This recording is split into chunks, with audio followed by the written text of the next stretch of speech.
अस्सलाम वालेकुम, नमस्कार। हाय दोस्तों, कैसे हैं आप लोग। तो मैं आज आप लोगों से बात करने वाला हूं सऊदी अरब और कुछ इंडिया के बारे में बात करेंगे। यहाँ पे अगर से सऊदी अरब की बात किया जाए तो कुछ सवाल था, यानी कि फ़ाइनल एग्ज़िट के हवाले से कि फ़ाइनल एग्ज़िट लगने के बाद 4 साल हो गया और यानी कि सफ़र नहीं कर सका। जैसा कि आप लोगों को पता है कि 60 दिन के अंदर में सफ़र करना होता है, लेकिन नहीं कर सका। तो अब किस तरीके से यहाँ से जाया जा सकता है, इसके बारे में सवाल है। और अकामा की वैलिडिटी के हवाले से है कि यानी छुट्टी लगने के टाइम अकामा की वैलिडिटी को लेके कुछ सवाल किया गया है, तो उसका भी जवाज़ात की तरफ से जवाब दिया गया है। इसके बारे में बात करेंगे। अगर से इंडिया की बात किया जाए तो इंडिया में एक ड्राइवरों के हवाले से है, ड्रेस कोड के हवाले से कि अब जो है तो ड्रेस कोड को लाजमी करार दे दिया गया है, अनिवार्य कर दिया गया है। अगर से कोई ड्रेस कोड का पालन नहीं करता है तो जुर्माना लगेगा और यानी कि उसका रजिस्ट्रेशन भी कैंसिल किया जा सकता है, ड्राइविंग लाइसेंस भी कैंसिल किया जा सकता है। और एक इंडिगो के हवाले से खबर है कि इंडिगो की फ़्लाइट में इंजन बंद हो गया, जो कि 5000 फीट के ऊपर पे उड़ान भर रही थी। तो उस हालांकि यानी कि सुरक्षित लैंडिंग करा लिया गया, लेकिन ये खबरें आजकल जो है तो आए दिन आती रहती हैं और फ्लाइट से सफ़र करने वाले लोग, यानी कि जाहिर सी बात है एक डर का माहौल और खलबली मच गई। जाहिर सी बात है जान सभी को प्यारी होती है, तो इस तरह इंजन बंद हो जाने से यानी कि यात्रियों में भी और क्रू मेंबर सभी में खलबली मच गई। तो इसके बारे में बात करेंगे। तो यहाँ इससे पहले कि बात शुरू किया जाए, प्लीज़ चैनल को सब्सक्राइब करके बेल आइकन को प्रेस कर लें ताकि इस तरह की इन्फॉर्मेटिव वीडियो आप लोगों तक पहुँचती रहे। आइए सबसे पहले बात शुरू करते हैं सऊदी अरब से। तो यहाँ पे जैसा कि मैंने कहा कि एक शख्स के द्वारा सवाल किया गया था जवाज़ात से कि फ़ाइनल एग्ज़िट लग गया था, मेरा कफ़ील ने जो है तो फ़ाइनल एग्ज़िट लगा दिया था, लेकिन उसके बाद भी मैं सफ़र नहीं कर सका, यानी कि ममलिकत से जा नहीं सका। अभी तक सऊदी अरब में ही हूँ, जबकि 4 साल हो गया है। तो इस सूरत में अब किस तरीके से जाया जा सकता है, इसका तरीक़ाकार क्या है।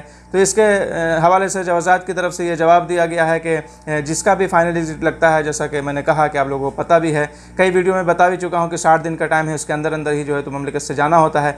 नहीं जाने की सूरत में, और यहाँ पर तो 4 साल की बात है, तो इस बारे में बताया गया है कि अगर से नहीं गया है कोई तो एक 60 दिन का अंदर ही अगर से कैंसिल कर देते हैं तो कोई जुर्माना नहीं होता है, आराम से जो है तो कैंसिल कराया जा सकता है। लेकिन 60 दिन के बाद जो कैंसिल कराएगा आदमी तो 1000 रियाल फ़ाइन लगेगा, गरामा लगेगा। लेकिन यहाँ पे किस तरीके से अब जाया जा सकता है का सवाल है। तो यहाँ पे ये बताया गया है कि अब अगर से फ़ाइनल एग्ज़िट दोबारा लगाने की बात है कि दोबारा फ़ाइनल एग्ज़िट लग सकता है या नहीं लग सकता है, इंसान किस तरीके से जा सकता है। तो दोबारा फ़ाइनल एग्ज़िट लगाने के हवाले से जवाज़ात की तरफ से यही बताया गया है कि पहले जो है तो फ़ाइनल एग्ज़िट कैंसिल न कराने का यानी कि 1000 रियाल जुर्माना भरना पड़ेगा। उसके बाद जाहिर सी बात है कि अगर से दोबारा आपको फ़ाइनल एग्ज़िट लगवाना है, खुरूज निहाय जिसको अरबी में बोलते हैं, तो इस सूरत में अकामा भी वैलिड होना ज़रूरी है। बिना आपका अकामा वैलिड है ये वीज़ा जारी नहीं कराया जा सकता है, फ़ाइनल एग्ज़िट नहीं लगाया जा सकता है। तो इसके लिए अकामा भी बनाना पड़ेगा। तो अगर से इसकी यानी कि टोटल की बात करें तो पहले 1000 रियाल यानी कि खुरूज निहाय को कैंसिल कराने के लिए गए। उसके बाद जो है तो अकामा भी इतने सालों से नहीं बना है, तो अकामा का भी 500 रियाल जो है तो पहली बार में लगता है, उसके बाद डबल हो जाता है तो 500 रियाल उसका भी फ़ाइन भरना पड़ेगा। उसके बाद जो है तो जितने साल तक अकामा नहीं बना है, ऐसा नहीं है कि अकामा नहीं बनाएगा आदमी तो वो माइनस होता जाता है। आप चाहे साल भर के अकामा ना बनाए तो ऐसा नहीं कि उसको आपका छूट गया, वो तो आपको फ़ीस भरना पड़ेगा। तो यहाँ पे बताया यही गया है कि इसकी भी फ़ीस अदा करना पड़ेगा, यानी कि फ़ाइनल एग्ज़िट कैंसिल कराने का फ़ाइन, उसके बाद जो है अकामा लेट का फ़ाइन, और अकामा की जितनी भी फ़ीस होगी, जितने साल का भी आपका अकामा बाकी होगा, जितनी भी फ़ीस बनती होगी वो भी भरना पड़ेगा। उसके बाद ही आप कानूनी तरीके से यहाँ से यानी कि खुरूज निहाय आपका लगाया जा सकता है। इसलिए कि अगर से लगाने की बात किया जाए, जैसा कि मैंने कहा कि अकामा वैलिड होना ज़रूरी है, अकामा वैलिड नहीं रहेगा तो नहीं लगाया जा सकता है। और कैंसिल करने की सूरत में 1000 में कैंसिल तो होगा, लेकिन लगाने के लिए अकामा वैलिड होना ज़रूरी है। और बिना खुरूज निहाय लगाए आप तो कानूनी तरीके से जा नहीं सकते हैं। फिर तरहील के ज़रिए में जाने में तो सबको पता है कि यानी कि लाइफ टाइम बैन कर दिया गया है इस वक्त, तो अभी जो है तो इंसान दोबारा कभी नहीं आ सकता है। तो यही सब जवाज़ात की तरफ से बताया गया, यानी कि ये दोनों फ़ाइन, उसके बाद जो है अकामा रिन्यूअल कराना, उसके बाद ही जो वीज़ा जारी कराया जा सकता है फ़ाइनल एग्ज़िट का। ये भी एक वीज़ा होता है, जैसे एग्ज़िट एंट्री ये भी वीज़ा है और फ़ाइनल एग्ज़िट ये भी वीज़ा है। हालांकि फ़ाइनल एग्ज़िट के वीज़े की कोई फ़ीस नहीं लगती है। चलिए अब बात करते हैं, जैसा कि मैंने कहा एक दूसरे हवाले से कि अगर से एक शख्स की तरफ से सवाल किया गया कि मेरा अकामे में 65 दिन बाकी है, तो यानी कि कब तक की छुट्टी लग सकती है, कितना दिन का खुरूज औहदा जो है तो जारी कराया जा सकता है। तो यहाँ पे जवाज़ात की तरफ से यही बताया गया है कि अकामा के ख़त्म होने के आखिरी तारीख तक, यानी कि अकामा कुछ टाइम ही बाकी रहे उस टाइम तक खुरूज औहदा लगाया जा सकता है। लेकिन यहाँ पे बताया गया है कि जिसका भी अकामा में वैलिडिटी 6 महीने से कम रहेगी उसका जो खुरूज औहदा लगता है, यानी कि एग्ज़िट एंट्री जो वीज़ा जारी कराया जाता है वो दिनों के हिसाब से जारी कराया जा सकता है। लेकिन अगर से किसी का 6 महीने से ज़्यादा अकामे की वैलिडिटी बाकी है तो ऐसी सूरत में इंसान का महीने के हिसाब से लगता है। तो जो दिनों के हिसाब से लगेगा उसके पेपर में जो है तो तारीख़ लिखी रहती है कि बिफ़ोर फलाना, यानी कि बिफ़ोर करके लिखा रहता है कि इस तारीख से पहले पहले आपको ममलकत में आ जाना है, यहाँ पे एंट्री कर देना है। तो ये यानी कि अगर से 65 दिन भी बाकी है तो जाहिर सी बात है दिनों के हिसाब से छुट्टी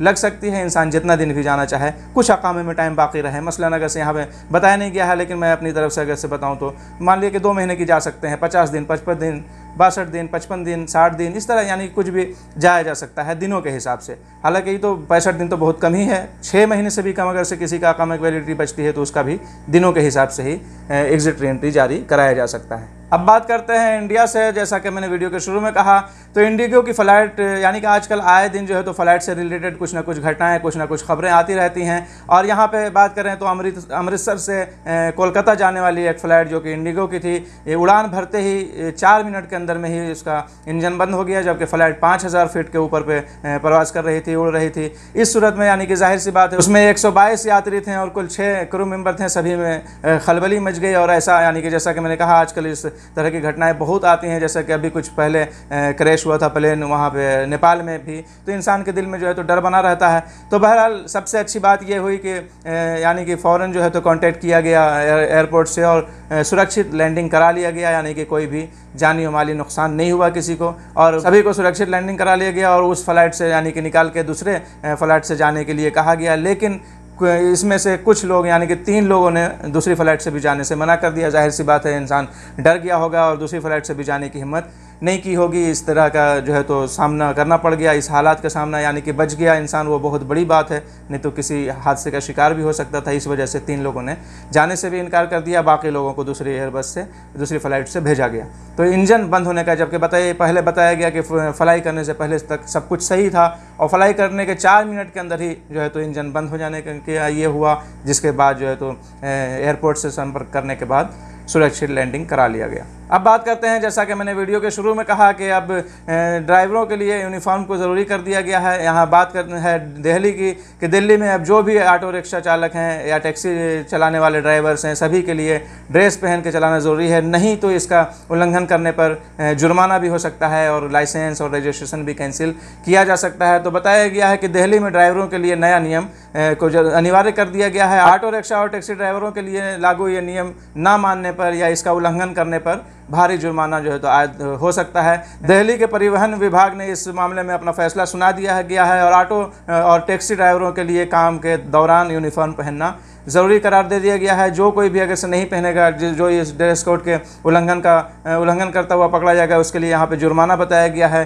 कि 10,000 रुपया यानी कि जुर्माना लगेगा। पहली बार की ये बात बताई गई है, अगर से कोई भी पहली बार उल्लंघन करता हुआ पकड़ा जाता है तो उसको 10,000 रियाल मैं सऊदी की बात करता हूँ तो सऊदी रियाल ज़बान से निकल जाता है, लेकिन बहरहाल यहाँ पे इंडिया की बात हो रही है और दिल्ली की, तो 10,000 रुपया फ़ाइन लगेगा। लेकिन यहाँ पे बताया गया है कि अगर से दोबारा कोई यही गलती करता हुआ पकड़ा जाता है तो दोबारा में उसका लाइसेंस भी कैंसिल किया जा सकता है और रजिस्ट्रेशन भी कैंसिल किया जा सकता है। तो सभी को इसका पालन करना ज़रूरी है और सभी को पालन करने के लिए अपील भी किया गया है विभाग की तरफ से।